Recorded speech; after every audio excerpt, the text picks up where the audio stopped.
Alo, balama çıkıştı taptım. Erте келгиле макул бу? Болуп туранда.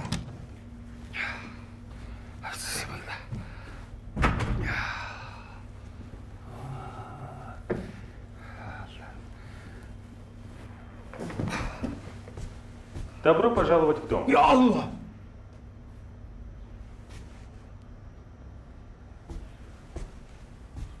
Hey, kim var?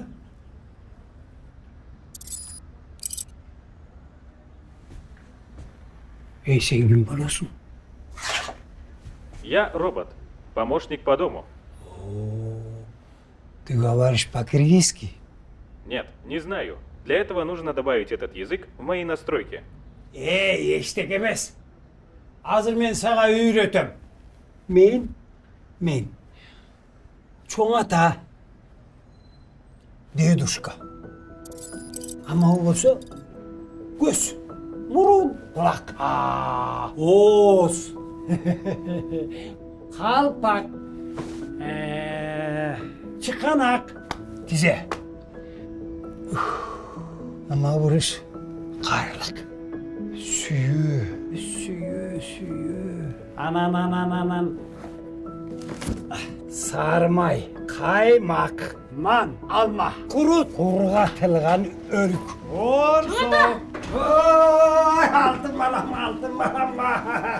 Ошондон 3 гол сокподумбу мен. Ой. Робот, когда появилась первая песня на кыргызов?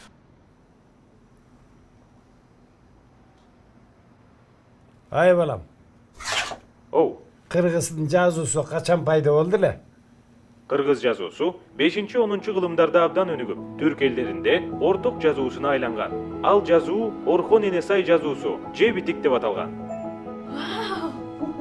Жазуубуз аркылуу тарых такталат. Тилибизди өркүндөтсөк, оңгубуз сакталат.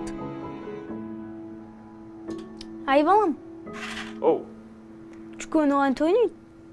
чүкө оюндарынын ичинен эң кызыктуусу жана пайдалуусу ордо оюну болуп эсептелет. Себеби ал оюн аркылуу адам ой толгоосун, кыймыл аракетин, айла-кирлигин, шык жөндөмдөрүн машыктырып отуруп, учур мезгилди таануу, мамлекет куруу жана аны башкаруусуна чейинки жөндөмдөрдү калыптандыра алат.